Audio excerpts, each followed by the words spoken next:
Shalom, selamat hari Minggu Bapak Ibu semuanya. Luar biasa hadirat Tuhan di pagi hari ini, saya sampai udah gak bisa nyanyi lagi. Baiklah, kita percaya bahwa Tuhan begitu baik bukan dalam kehidupan kita sampai saat ini Bapak Ibu. Dan saya lihat Bapak Ibu semua masih setia, masih mau datang, duduk, bersekutu, rindu kebenaran firman Tuhan. Artinya kita percaya bahwa kita bisa ada sekarang karena Tuhan. Bukan karena kekuatan kita, bukan karena kesehatan kita. Kesehatan kita datangnya dari Tuhan sendiri. Baik, apa yang akan saya sharingkan pagi ini? Saya berdoa biar apa yang saya sharingkan ini bisa menjadi kekuatan bagi Bapak Ibu ya. Saya akan judul khotbah saya di pagi hari ini adalah Ebenezer. Katakan sekali lagi, Ebenezer. Baik, Bapak Ibu, kita buka di 1 Samuel 7 ayat 12. Silakan, kita baca bersama. Kemudian Samuel mengambil sebuah batu dan mendirikannya antara Mispa dan Yesana. Ia menamainya Ebenezer. Katanya, sampai di sini Tuhan menolong kita. Amin. Apa sebenarnya arti dari Ebenezer? Jadi Bapak Ibu, kata ini kita mungkin sudah tahu ya dari lama Bapak Ibu. Bahkan ada banyak gereja-gereja yang menamai gerejanya Ebenezer. Ya biasanya yang tinggi-tinggi ada tulisan Ebenezer, bukan? Tapi dulu ini hanya sekedar saya tahu saja. Tapi saya mengalami Ebenezer di tahun 2021, di awal tahun. Nah, apa sih sebenarnya kata Ebenezer? Ebenezer berarti batu pertolongan dalam bahasa Ibrani. Ebenezer juga itu merupakan batu yang ditaruh di suatu tempat oleh Samuel, Nabi Samuel zaman itu, sebagai peringatan bahwa Tuhan selalu menolong bangsa Israel. Apa sih kaitannya dengan kehidupan kita saat ini Bapak Ibu? Mungkin saya nggak tahu persoalan atau pergumulan yang Bapak Ibu alami saat ini. Beda-beda, kita semuanya diberikan kuk dan bebannya secara berbeda-beda, sesuai kapasitas kita menanggungnya. Tapi ada kala di mana kita merasa bahwa kita tidak bisa menanggungnya, bukan? Ada ya, di saat-saat kita sendiri, kita berpikir bahwa kok berat sekali ya beban yang harus kita pikul. Kita harus selalu ingat Bapak Ibu satu kata ini, yaitu Ebenezer. Bahwa Tuhan Israel dan Tuhan seluruh dunia ini, itu akan menolong kita sampai kapanpun. Oke, sebelum saya akan sharingkan apa yang ingin Tuhan katakan bagi saya dan Bapak Ibu, saya akan cerita secara flashback aja tentang kisah Ebenezer. Kisah Ebenezer ini kalau Bapak Ibu mau baca, itu kisahnya dari setelah kelahiran Samuel, Nabi Samuel. Jadi di Samuel 2 sampai Samuel 7, itu kisahnya tentang Ebenezer. Bapak Ibu gak usah baca semuanya, akan saya uraikan sebentar di firman Tuhan. Kisahnya seperti ini. Dulu sebelum Nabi Samuel lahir, yang menjaga bait Allah di Silo adalah Imam Eli namanya. Jadi dulu yang menjaga bait Allah itu adalah keturunan Lewi dari bangsa Israel. Dulu yang menjaga adalah Imam Eli. Imam Eli ini punya anak 2 orang, namanya Hofni dan Pinehas. Mereka otomatis juga menjadi imam, ya Bapak Ibu.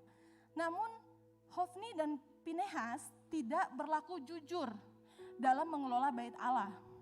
Mereka suka makan persembahan, mereka suka korupsi di bait Allah, dan melakukan kejahatan di mana-mana. Di saat yang sama, bangsa Israel pun mengalami kebrobrokan iman. Mereka menyembah Baal dan Asitoret selain pada Tuhan. Sehingga akhirnya terjadi kekacauan, penyimpangan, dan ketidaksetiaan di antara bangsa itu zaman dulu. Nah akhirnya Tuhan datang berfirman lewat seorang abdi Allah menegur Eli. Dan mengatakan bahwa Eli, kamu tidak bisa mendidik anakmu dan memimpin bangsa Israel. Sehingga akan terjadi kekacauan yang luar biasa. Dan akhirnya terjadi Bapak Ibu, bangsa Filistin datang menyerang bangsa Israel. Dan akhirnya singkat cerita mengalahkan dan membunuh hampir 30.000 penduduk Israel dan mengambil bait tabut Allah. Jadi dulu tabut Allah itu ditaruh di bait Allah Bapak Ibu. Dan tabut itu adalah simbol kekuatan Tuhan. Tabut itu ditarik dan dibawa ke Filistin dan orang Israel dipermalukan. Nah sehingga satu saat Samuel memimpin sebagai nabi saat itu, dan Samuel berkata kepada bangsa Israel untuk bertobat, dan akhirnya mereka berperang dan tabut Allah kembali. Nah itu kisah ceritanya Bapak Ibu, kenapa disebut Ebenezer, sehingga tanah tersebut dinamakan Ebenezer. Nah apa sih yang Tuhan mau ajarkan bagi kita lewat cerita tadi Bapak Ibu? Nanti ini PR ya Bapak Ibu, baca di rumah saja, ini menarik sekali. Dari Samuel pasal 2 sampai Samuel pasal 7. Yang pertama, ada 2 hal yang Tuhan mau ajarkan. Pertama, apa saja sih hal-hal yang harus kita stop atau harus kita hentikan dalam kehidupan kita. Dan apa saja hal-hal yang harus kita mulai atau kita start dalam kehidupan kita berdasarkan cerita tadi. Yang pertama adalah stop tidak setia dan melupakan Tuhan. Bangsa Israel itu disebut bangsa yang sangat-sangat tidak setia kepada Tuhan. Bapak Ibu dulu waktu saya masih sekolah, dulu ada guru agama. Dia selalu bilang begini, perjanjian lama sama perjanjian baru tuh beda. Kalau perjanjian lama, Tuhan tuh jahat katanya. Kasih karunia belum ada, mata ganti mata, gigi ganti gigi. Sedangkan perjanjian baru, kasih pipi kanan, ditampar pipi kanan, kasih pipi kiri. Sehingga katanya orang Kristen pakai perjanjian baru. Nah itu ajaran yang salah ya Bapak Ibu. Nah setelah sekarang saya pelajari tentang perjanjian lama, saya bahkan merasakan bahwa kasih karunia Tuhan itu luar biasa.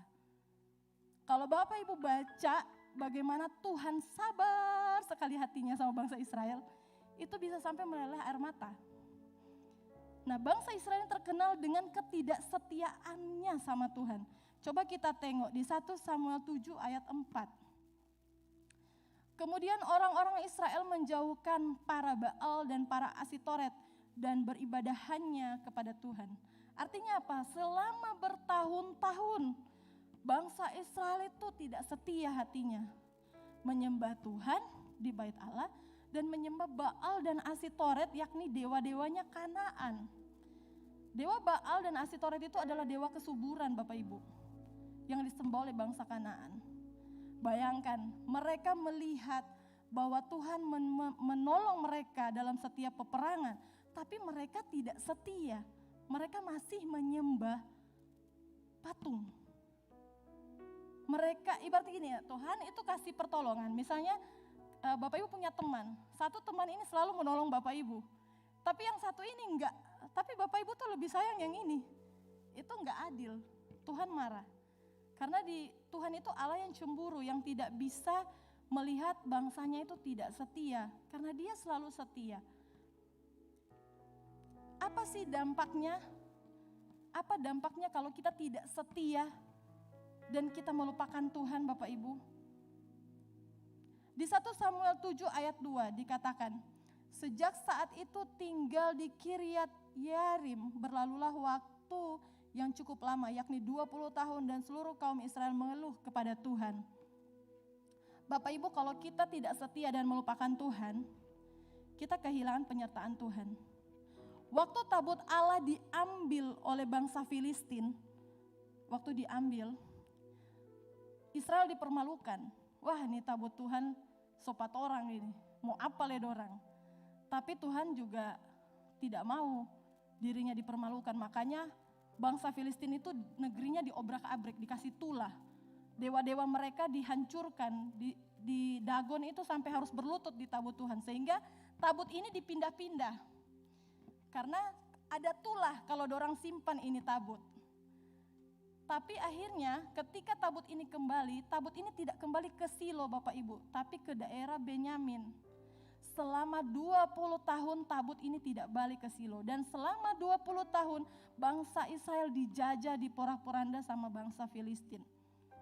Kalau kita tidak setia dan melupakan Tuhan Bapak Ibu, kita kehilangan penyertaan Tuhan. Bangsa Israel mengalami 20 tahun penyiksaan. Saya sharing seperti ini bukan menakut-nakuti Bapak Ibu ya. Tapi ini yang saya juga sering alami Bapak Ibu. Ketika saya mulai tidak setia, saya mulai melupakan Tuhan.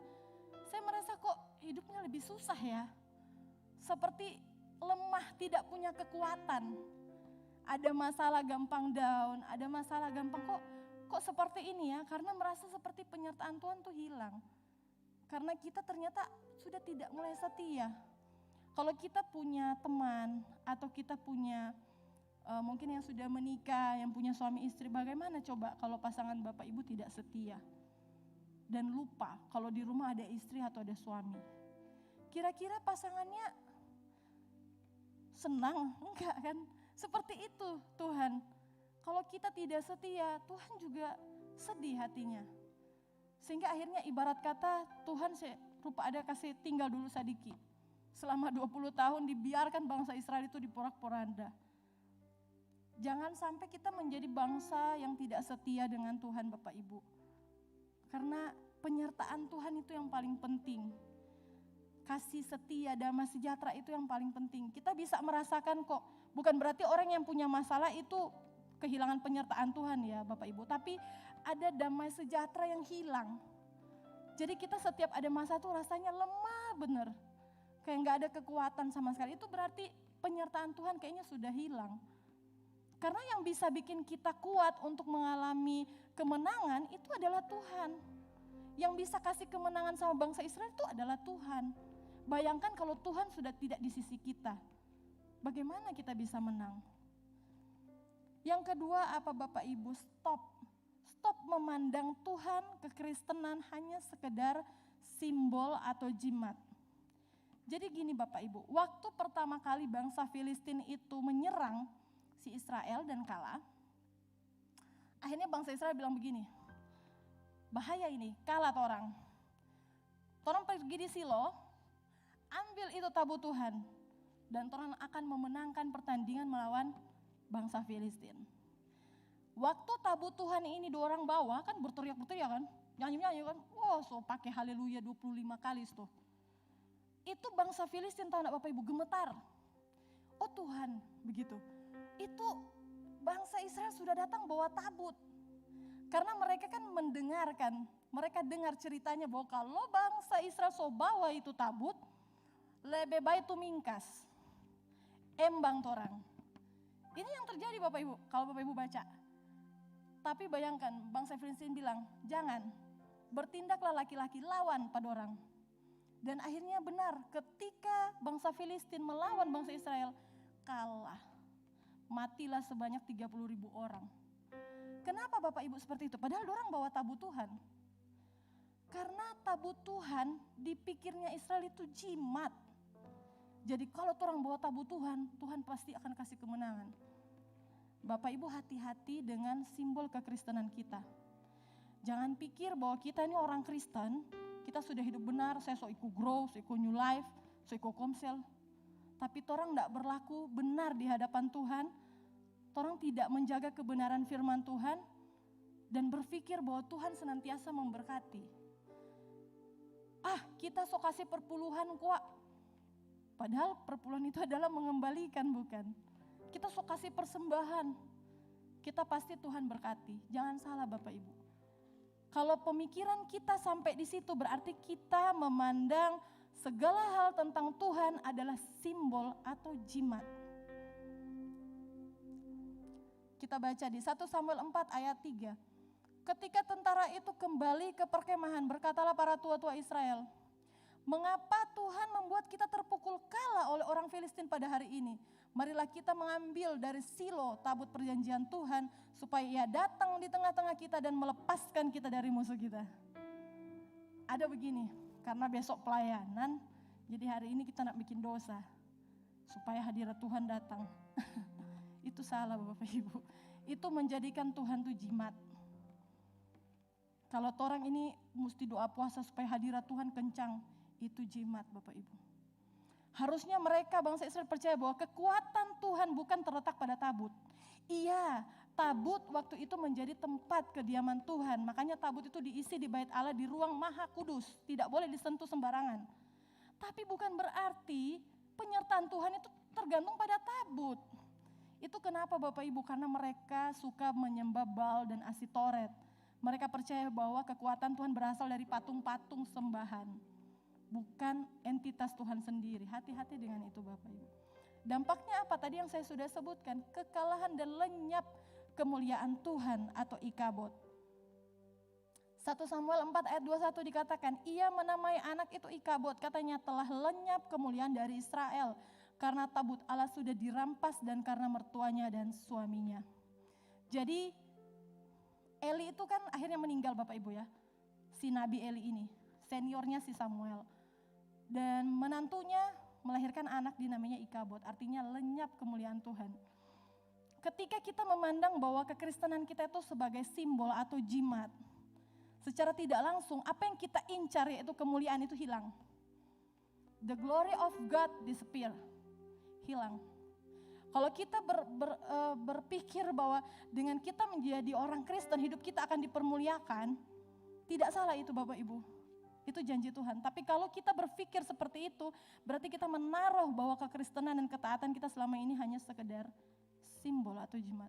Ketika kita melakukan kebaikan hanya karena kita takut neraka, berarti kita seperti membayar Tuhan dengan kebaikan kita. Padahal harusnya kita berbuat baik karena kita mengasihi Tuhan. Itu dua hal yang berbeda. Hati-hati dengan simbol atau jimat. Aduh ini hari ini gereja, ini boleh berdusta di gereja. Gereja jadi jimat. Harusnya dimanapun tidak boleh berbohong. Ya kan? Ini tidak boleh berkata kasar nih kalau masuk. Mulai dari tangga ini kekudusan Soda Parasa. Waduh jimat Bapak Ibu, ini gedung biasa. Tapi karena ada kita semua di sini orang-orang yang luar biasa, ini jadi luar biasa. Ada Tuhan. Seperti itu, hati-hati dengan jimat. Ketiga, stop mengabaikan teguran dan tidak takut atau hormat atas firman Tuhan. Bapak Ibu bisa baca di 1 Samuel 2 ayat 27 sampai 36, saya nggak bisa baca terlalu panjang Bapak Ibu, tapi ini tolong dibaca. Jadi waktu sebelum peperangan melawan Filistin ini datang, Tuhan menegur Eli sebagai imam. Bahwa Eli intinya begini, Eli, saya memilih kamu untuk memimpin bangsa Israel. Karena dulu sebelum zaman raja-raja adalah zaman nabi-nabi. Jadi bangsa Israel itu ketuanya atau pemimpinnya adalah seorang nabi. Tuhan bilang bahwa saya pilih kamu untuk menuntun bangsa Israel ini ke jalan yang sesuai kebenaran firman Tuhan. Tapi yang jadinya adalah kamu membiarkan dosa itu berlalu lalang di antara bangsa Israel selama bertahun-tahun. Bahkan anakmu sendiri berlaku jahat. Maka sekarang Tuhan bilang, saya akan menghukum kamu dan anak-anakmu dengan kematian. Itu sudah ditegur Tuhan lewat abdi Allah. Sebelum Samuel ini besar.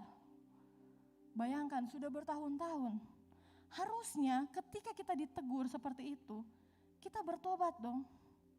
Contoh seperti Nabi Daud ketika ditegur soal dia bahugel istilahnya. Dia bertobat, tapi Imam Eli enggak. Dia mengabaikan teguran Tuhan. Tidak hormat atas firman Tuhan. Dampaknya apa Bapak Ibu? Hukuman, bahkan kematian rohani. Kita sebagai orang Kristen yang lahir baru ya Bapak Ibu ya, saya percaya kita semua punya Roh Kudus. Enggak perlu Tuhan kasih turun lagi abdi Allah. Enggak perlu Tuhan kasih turun Pastor Edi atau Pastor Stephen mau tegur, mau kasih nubuatan ke Bapak Ibu. Harusnya kita cepat peka kalau kita salah, bertobat. Kalau kita salah, minta ampun. Jangan mengabaikan. Akhirnya apa? Mati rohani Bapak Ibu.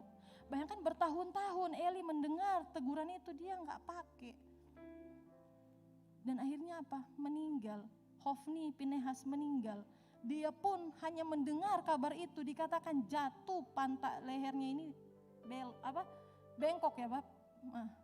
Tak kancing orang bilang, mati. Kalau sekarang mungkin kematian rohani Bapak Ibu. Ketika kita mengabaikan teguran, orang punya hati ini kan Bapak Ibu segitiga ya. Segitiga. Ini agak segitiga. Nah ketika ada teguran, harusnya kan dia gerak gini kan. Ujung-ujungnya nih pas dia gerak kan sakit kan. Aduh alarm, aduh salah kita. Kalau orang abaikan Bapak Ibu ini gerak gak? Gerak toh. Abaikan terus, lama-lama ujung segitiganya jadi apa Bapak Ibu? Tumpul. Lama-lama so ndak barasa, itu yang namanya bebal. Hati-hati Bapak Ibu kalau hati kita mulai menjadi tumpul. Segitiga di hati kita ini udah gak ada sudut-sudutnya. Jadi teguran Tuhan tuh kita akhirnya abaikan. Nah sekarang itu hal-hal yang harus kita stopkan. Apa hal-hal yang harus kita mulai Bapak Ibu? Yang pertama yang saya katakan di awal adalah berbalik dan bertobat. Bapak Ibu, bertobat itu enggak hanya satu kali. Saya ikut lahir baru New Life, nanti akan ada tanggal 5 Juni nanti Bapak Ibu. Itu Oktober 2010. Apakah saya sudah bertobat betul-betul sampai sekarang enggak bikin dosa? Enggak Bapak Ibu. Setelah bertobat saya masih bikin dosa. Saya masih bikin dosa. Beberapa hilang, beberapa masih. Apakah sudah imun? Enggak. Sampai sekarang masih banyak kesalahan. Karena kalau orang mau timbang Bapak Ibu ya, orang kesalahan tuh lebih besar kadang dengan orang punya baik. Benar? Tapi karena kasih karunia Tuhan, makanya kita dibenarkan. Dibenarkan, bukan kita yang membenarkan diri, kita dibenarkan. Makanya proses berbalik dan bertobat itu harus dilakukan setiap hari. Minimal rasa menyesal lah dulu. Berarti tuh segitiga hati masih jaba gerah. Coba kita baca Bapak Ibu ya. Di 1 Samuel 7 ayat 4 sampai 6. Kemudian orang-orang Israel menjauhkan para Baal dan para Asitoret dan beribadah hanya kepada Tuhan. Setelah berkumpul di Mispa, mereka menimba air dan mencurahkannya di hadapan Tuhan. Mereka juga berpuasa pada hari itu dan berkata di sana, kami telah berdosa kepada Tuhan. Dan Samuel menghakimi orang Israel di Mispa. Jadi pertobatan itu adalah apa Bapak Ibu? Menyingkirkan hal-hal yang berpotensi untuk kita tidak setia sama Tuhan. Kemudian kita berkata kepada Tuhan dengan penuh kerendahan hati bahwa Tuhan saya berdosa. Dan berdoa minta pengampunan Tuhan. Dan kalau boleh berpuasa. Supaya habit itu tidak kembali lagi. Dan tidak perlu tuh Pastor Stephen menghakimi orang di Mispa. Sudah perlu. Karena Tuhan sendiri adalah hakim yang adil dan setia. Kalau kita dengan rendah hati mau minta ampun sama Tuhan, Tuhan akan mengampuni kita. Yang penting tadi, singkirkan dulu, ada actionnya Bapak Ibu. Bertobatnya ada actionnya, enggak cuma menangis. Singkirkan itu, dan kita dengan rendah hati minta ampun sama Tuhan. Dampaknya apa? Kemenangan dan kemuliaan Tuhan dinyatakan. Di 1 Samuel 7 ayat 10, 11, 13, 14 dikatakan, sedang Samuel mempersembahkan korban bakaran itu, majulah orang Filistin berperang melawan orang Israel. Tetapi pada hari itu Tuhan mengguntur dengan bunyi yang hebat ke atas orang Filistin dan mengacaukan mereka sehingga mereka terpukul kalah oleh orang Israel. Keluarlah orang-orang Israel dari Mispa mengejar orang Filistin itu dan memukul mereka kalah sampai ke hilir Betkar. Demikianlah orang Filistin itu ditundukkan dan tidak lagi memasuki daerah Israel. Tangan Tuhan melawan orang Filistin seumur hidup Samuel. Dan kata-kata yang diambil, kota-kota yang diambil oleh orang Filistin daripada Israel kembali pula pada Israel. Mulai dari Ekron sampai ke Gad, dan orang Israel merebut daerah sekitarnya dari tangan orang Filistin. Antara orang Israel dan orang Amori ada damai. Bapak Ibu, ketika kita bertobat, Tuhan akan mengembalikan kemenangan dan kemuliaan kita. Tuhan akan berperang. Ada tabut enggak Bapak Ibu? Enggak ada. Tabutnya enggak ada di Silo waktu itu. Di Benyamin. Tapi apa? Tuhan Berikan kemenangan tanpa tabut. Karena apa? Tuhan melihat hati kita Bapak Ibu. Kalau kita sungguh mau bertobat, maka ada kemenangan yang akan Tuhan kasih. Yang kedua apa? Start membangun relasi yang baik dengan Tuhan dan mengingat kebaikan, berkat, dan pertolongan Tuhan. Bapak Ibu, ini hal yang tidak dilakukan oleh bangsa Israel. Tapi tahu nggak Bapak Ibu dilakukan oleh bangsa mana? Filistin. Lucu. Jadi kalau Bapak Ibu baca cerita itu, malah orang Filistin yang ingat bahwa bangsa Israel ini kalau dorang so bawa tabut, habis dorang. Sambil dorang bahas, kalian tidak ingat di Mesir itu Firaun itu diporak-porandakan? Itu karena Tuhannya Israel. Harusnya yang ingat itu bukan musuh. Yang ingat itu siapa? Bangsa Israel. Harusnya yang ingat itu bukan iblis Bapak Ibu, tapi kita. Iblis tahu ketika Tuhan bersama-sama dengan kita kalah. Tapi kitanya sering lupa kebaikan Tuhan. Sering lupa pertolongan Tuhan. Bapak Ibu dalam membangun hubungan dengan seseorang diperlukan apa Bapak Ibu? Memori. Saya kalau lupa ingatan dengan orang lain kira-kira bisa berteman gak? Gak bisa, saya lupa. Amnesia ya Bapak. Siapa ya? Dia suka ngomong panjang lebar, siapa ya? Karena gak ada memori, gak ada ingatan. Bapak Ibu coba ingat-ingat kembali apa hal-hal yang dulu Bapak Ibu rasakan, pengalaman-pengalaman bersama Tuhan. Itu yang akan menolong Bapak Ibu untuk terus membangun relasi dengan Tuhan. Ingatnya yang baik-baik. Jangan yang jelek-jelek orang salahkan, ini kok Tuhan. Kadang yang bikin rusak sebuah hubungan persahabatan apa sih? Mengingatnya yang gak bagus, bukan yang bagus. Dia sekarang so sombong ya, so gak pernah duduk dengan orang. Dia sekarang so sombong, mentang-mentang dia so jadi bos.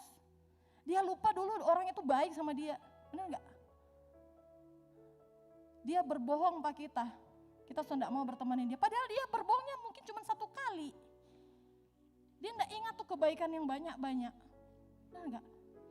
Bapak Ibu jangan ingat orang itu yang jeleknya, ingat yang baiknya. Apalagi Tuhan gak ada dia punya jelek. Kok gak mau diingat? Itu loh.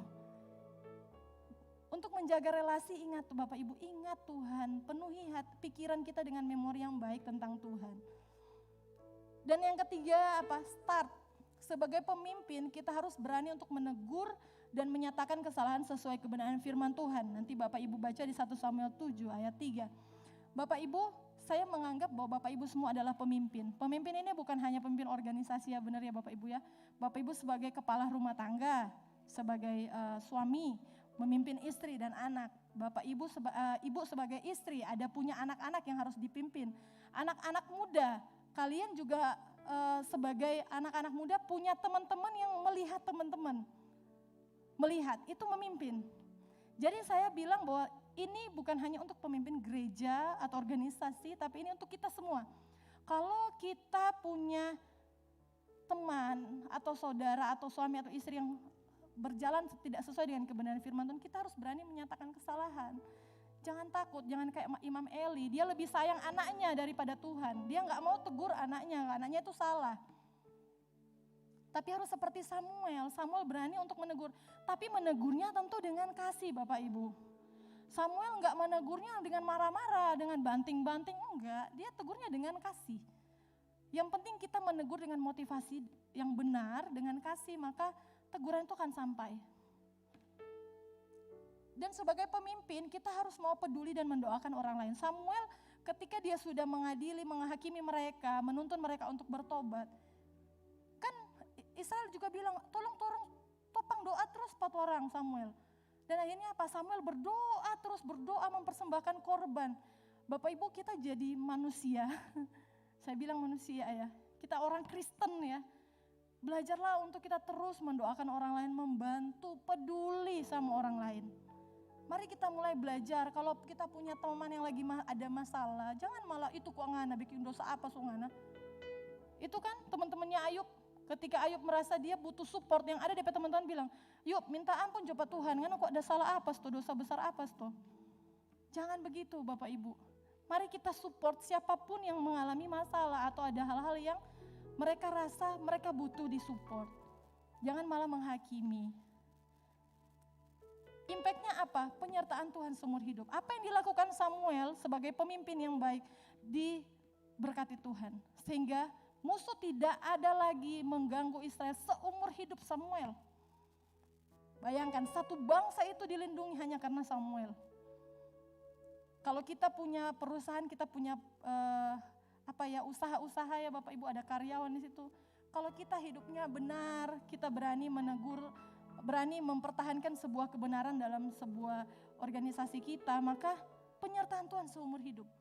Melindungi semua, satu keluarga itu dilindungi. Nah itu yang Bapak Ibu ya, apa hal-hal yang harus kita stop dan apa harus yang kita mulai. Nah, apa sebenarnya makna dari Ebenezer? Saya sudah panjang cerita ya Bapak Ibu. Apa sih sebenarnya yang Tuhan mau ajarkan di Ebenezer? Yang pertama apa? Tuhan akan selalu memberi pertolongan. Tuhan akan selalu memberi pertolongan. Kita harus punya image yang benar tentang Tuhan. Bahwa Tuhan itu Allah yang baik, yang akan selalu menolong kita apapun kondisi kita. Itu arti Ebenezer. Selanjutnya apa? Kasih Tuhan dan pengampunan Tuhan tidak pernah berkesudahan. Kasih Tuhan dan pengampunan Tuhan tidak pernah berkesudahan. Bapak Ibu kalau baca kisah Israel itu, setiap kali Israel bertobat minta ampun, Tuhan selalu ampuni. Setiap kali Israel minta ampun, Tuhan selalu bantu. Kasih Tuhan tidak pernah berkesudahan. Ketiga apa? Tuhan satu-satunya sumber pertolongan. Tidak ada jimat-jimat Bapak Ibu ya. Kalau masih ada pergi di Pina Betengan, pergi Pak Opa yang bawa Alkitab. Tidak ada. Itu jimat. Tuhan satu-satunya sumber pertolongan. Bukan tabut. Bukan status identitas kita. Bukan kartu baptis kita. Bukan kartu nyulah kita. Bukan. Tuhan. Bukan gereja ini. Tuhan. Dan yang keempat apa? Kita harus ingat bahwa kita manusia yang suka lupa kebaikan Tuhan hanya karena persoalan kecil. Ebenezer itu artinya mengingatkan kita bahwa apa, kita ini manusia kadang lupa sama Tuhan hanya karena satu persoalan. Tapi Tuhan tidak pernah melupakan kita. Itu Ebenezer.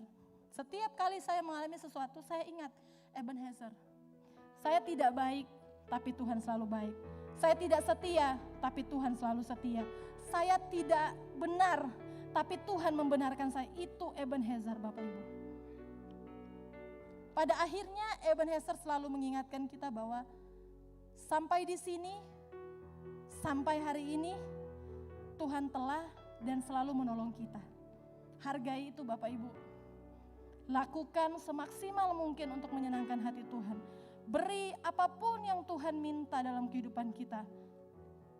Maka hanya itu yang bisa kita balas, Ebenezernya Tuhan. Amin.